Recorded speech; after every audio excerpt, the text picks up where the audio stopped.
Hello and welcome to the event launch of the report Nature-Based Solution Unraveling the Brazilian Potential. My name is Henrique Pereira. I'm the co-founder and director of WayCarbon, and I have the pleasure today to have here with me Isabella Rueira, the manager of the Market Intelligence Unit, to share with us the content and updates we have on the nature-based solution market in Brazil. Brazil is well known as a powerhouse to provide nature climate solutions in general. So we decided to develop this report to share with our clients and with the market the opportunities we envision, the market potential we estimate, and the opportunities and risks that we can identify in the nature-based sphere in Brazil. So Isabella, welcome. I'm very happy to have you here. So please introduce yourself, tell us a bit about yourself, and I would like to hear why NbS matter to reach the Paris climate goals. Okay, Henrique, thank you so much. Thank you so much for the introduction. I'm very happy to present this report today because I think it's a very, the content is very important for the development of the nature-based solutions. And first, we would like to answer this question. So why do they matter to reach the Paris climate goals? Thank you. No problem. So as you can see in the graph on your left, more companies are making commitments. So this graph shows the annual cumulative number of companies with approved targets. And you can see that from 2020 to 2021, the number of companies more than doubled.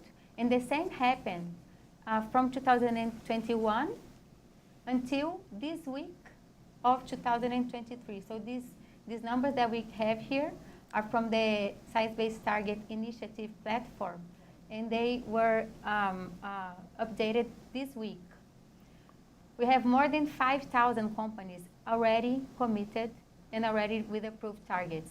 And we know that the commitment is only the beginning for these companies to build a concrete path with transparency and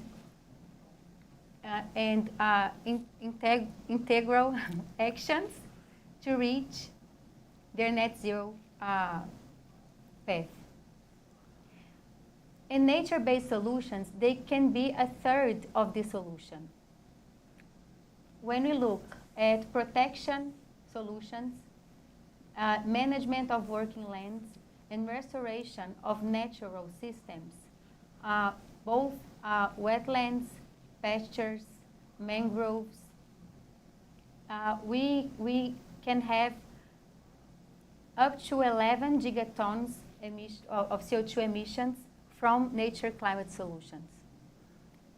So, and Isabella, this data is very interesting as we see the commitments growing and the approved target growing. But what a robust science-based aligned targets and a net zero target should look like? Okay. It's the next. If you can put us in the next graph, I can show you. Then we can go back later. So this concrete commitment should look like this graph here, Henrique. So on the upper side of the graph, you can see the emissions, and the downside of the graph, you can see the reductions and removals of the company. And according to the developments on the area and the developments on that same company, the emissions, they must reduce with technologies and in this decarbonization pathway across the timeline, and the removals, of course, they must be the exact amount of the emissions so you can reach the net zero path. And NCS can be used for in 4 different ways in different companies. So they can be used in the value chain reduction, because of course, the companies, they must reduce the most they can in their value chain, and only then they can acquire carbon credits to help them in their commitments. So the first way to understand, the first way that companies can use NCS is to use them in their own value chain reductions. Of course, those companies must be companies that are land use companies, or that, I'm sorry. that have their business connected Exactly. to like agriculture and forestry companies that have their Exactly. business connected Thank to you, land Enrique. uses. Okay. Exactly. And also, the second way that they can use NCS is to counterbalance their unabated emissions. So all the emissions that they could not abate in their own value chain, the companies, they can acquire those kind of credits. Then, along the pathway of the decarbonization strategy, the companies will have to get credits that are based on removals. So they will actually have to remove carbon from the atmosphere. Only reducing is not enough. So along the way, along the path, they will have to buy removal credits. And of course, companies can even go beyond. So they can buy, compensate historical emissions. They can understand which are the historical emissions. Perfect. And compensate also buying NCS credits. And this graph here is also very important for us to have a look at and to understand, is because for NCS, now is the time for us to act. Because as you can see, until 2030, this kind of measures, they can have a contribution of up to 37% to the total contribution, and until 2050, up to 20%. And you can see in this green path that the NCS mitigation, they are decreasing along the way, because it's because we understand that the fossil fuel mitigation measure, they are increasing, so technology is improving, and the fossil fuel mitigation, they must increase their contribution to the net zero path. And some of the other NCS mitigation, they, for example, conservation measures, they have to be taken now. They must be taken now, because they will lose their ability to decrease emission across the time. Perfect. So maybe we should take a bit of a look on the market outlook. As I was saying, Brazil is a powerhouse for nature-based solution. So the methodology applying the report, basically we are trying to understand the theoretical potential we have in the country, try to understand what share of that potential can actually be serviceable, can actually bring to market emissions reductions or removals, and what is the actual market share a company could have. So when we look at the numbers, overall the total available market in Brazil was estimated close to 1.5 billion tons of CO2 per year. This is a very relevant number, and the assessment is made based on 4 different technologies or 4 different group of measures, which are restoration, avoided deforestation, regenerative agriculture, and blue carbon. From that total value, we assessed the viability, the technical and economic viability of developing NbS projects in the country. So that number is 47% of the total theoretical capacity. So we estimate that the viable volume of NbS emissions reductions are close to 700 million tons of carbon per year. And then using information from the investment available, the competitive landscape, so the number of developers, the estimated demand from those credits based on the commitments that we just discussed. So we think that current players in the market could deliver close to 100 million tons of carbon in projects per year, which is roughly 15% of the SAM. Yeah, so I mean, in the report, we detail all those measures and all those technologies. We open the data on the assumptions, on the developers, on the market perspectives. But the idea here is that we could also have a clear view, also based on the commitments and the current role that NbS can have to support companies in delivering their net zero commitments. And one very relevant issue that we also discussed in the report, and trying to move forward from this supply perspective, from the development perspective, obviously it's very relevant to understand the market size, to understand the potential supply we can have in the country, but also considering key elements to make the market more transparent, more reliable, focus on integrity and focus on the requirements that both suppliers and suppliers and buyers should have.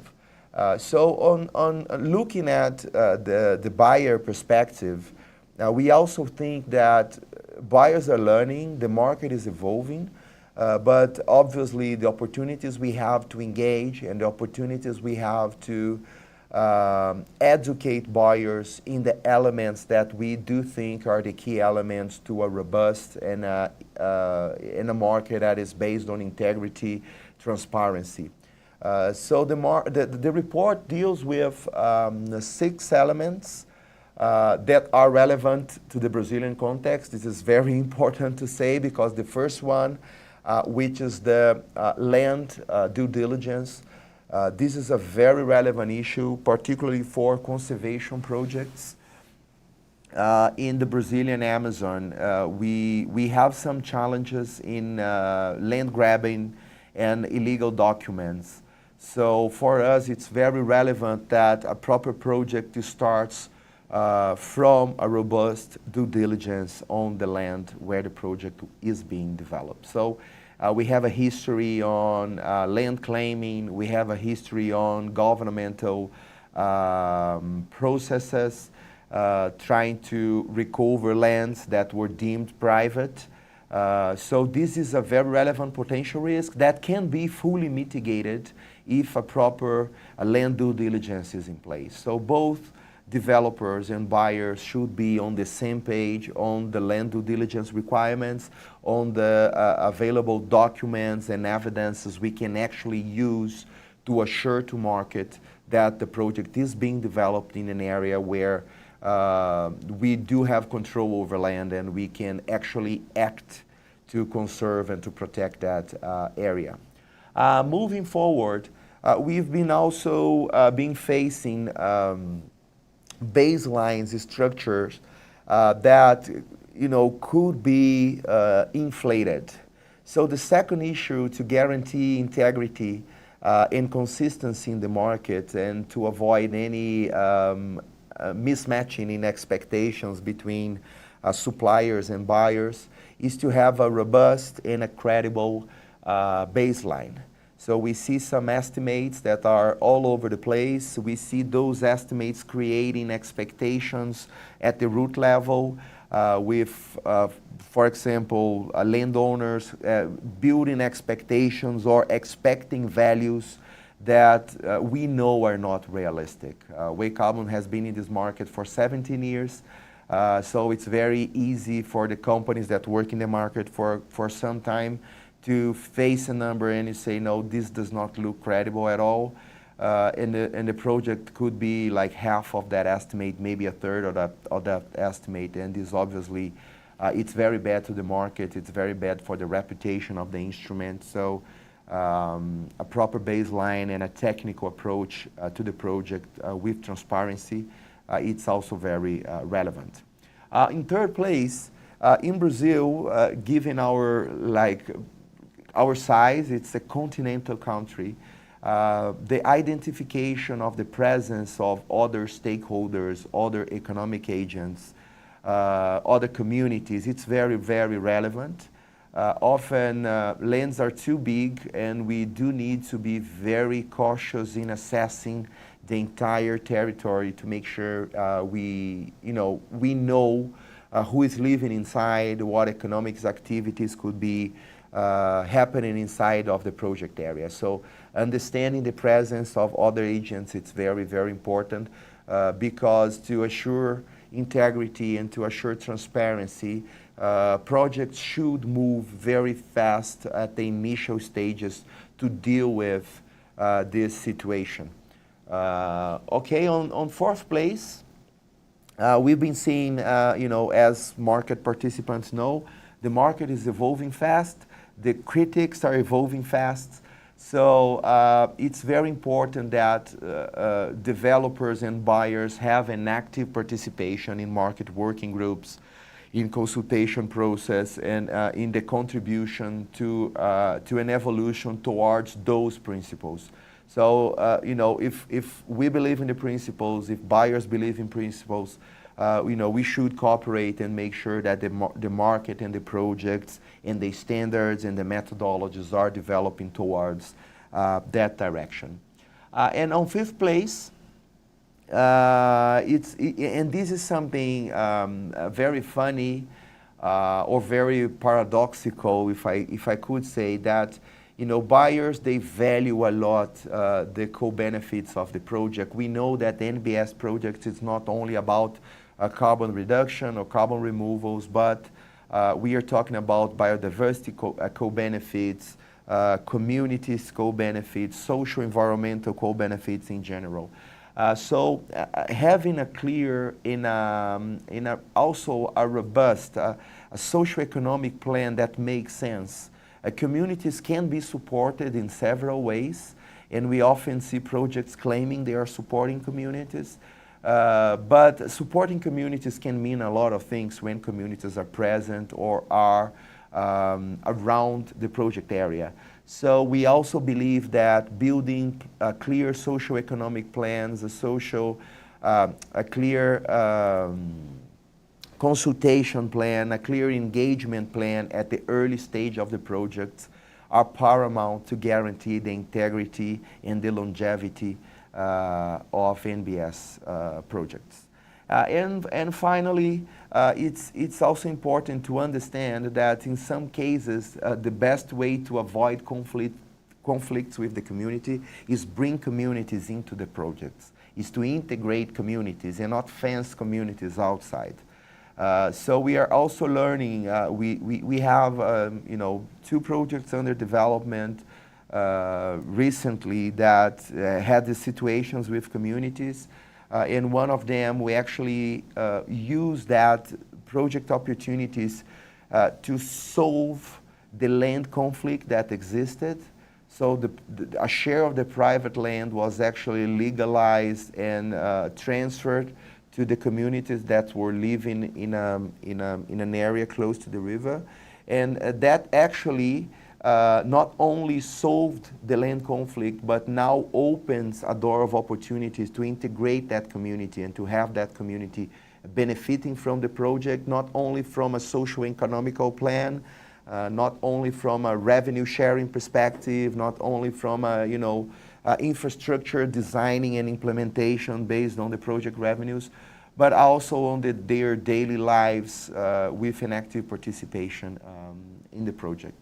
So those are the 6 elements that we believe that are very relevant to guarantee transparency, integrity of the projects. And the report also deep dives a bit on those elements, and we try to understand also not only what NbS could mean in terms of volumes and in terms of revenues and money flows, but also on how those projects can deliver more than carbon emission reductions and carbon removal, but a broader set of co-benefits to communities and to biodiversity and to society. So this is what we would like to share today. But before we go, we are open to some questions. I think we already received some questions. If you do have a questions, feel free to just type in on the chat. But let's see what we have, Isabella, and see if we can answer some. Okay, so before we answer the question, I'd just like to comment that we talked a lot about integrity and coherence today. Yes. Both on setting science-based target, on aligning our commitment, and also on bringing NbS into our strategy of science-based target, into our strategy of net zero, how important it is to be to have credits with integrity, to have very high quality credits, and of course and of course to have the permanence of these credits. Yes. And transparency. So I understand that bringing our stakeholders is to bring transparency to all of our strategies. So we bring them together with us in this huge challenge, which is to decarbonize our companies and decarbonize our economy. Perfect. Right? Perfect. Thank you. So with this comment, let's see what we're getting here from questions. Okay, so we have here one question. They're asking us, Enrique, and I think you can answer us, a little bit about regenerative agriculture and the methodologies on agriculture. Okay. Yes, this is interesting because one of the things that we discussed in the report is the way we envision the evolution of the market. So we all know that conservation is a low-hanging fruit, but one very important conclusion of the report is that we have limited opportunities for conservation. The easiest areas, the areas with a higher land ownership compliance, they've been already taken. The projects were developed or are being developed. So we have a limit, and we think that limit will be reached very fast. So it's a short-term issue that RED will be limited in terms of its supply due to land availability and obviously all the integrity conditions we discussed. If land ownership is not clear, if local communities are in conflict, then it's impossible to actually implement an management plan where the project will not move forward. And even if it moves forward, it will fail at some point. So that's very relevant. Following that, restoration and revegetation, it's a clear opportunity. We think that's going to be second to RED because in Brazil, degraded areas available to restoration, they are located in regions where land ownership is not an issue. So, if we can isolate the land ownership risk and the land ownership due diligence required for RED projects, we already can be very much faster in developing restoration projects. So we are talking about Mata Atlântica biome, in Cerrado biome in some regions. But then we require a lot of investment. So it's a very capital intensive initiative. But as we also see the evolution of financial instruments and the evolution of business models, we think that the second wave will be a restoration second wave, and that's a very relevant second wave because we can integrate that with productive process in the economy. We can make it work in different contexts, in lower risk contexts. So this is very relevant. Then, even conservation and restoration, blue carbon can be a role there. In Brazil, we have some opportunities in blue carbon, but it's not as relevant as other initiatives. So although the report deals a bit with that information, we do think there's opportunity there, but that's not a priority. And then we have this huge opportunity with regenerative agriculture.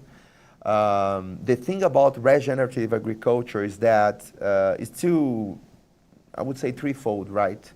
The first of all is that technically the market is evolving. We do have a lot of methodologies. We have 5 soil carbon methodologies. 4 of them are applied in the Brazilian context. These are all the informations that the report discusses. But the monitoring requirements, given the Brazilian context, it's very expensive. We don't have a soil carbon model that works in the country. We do need to go to sampling and labs. So that's very expensive. Some companies are trying, WayCarbon are looking at it, but there is still a learning curve that needs to be, that needs to happen and that needs to be designed.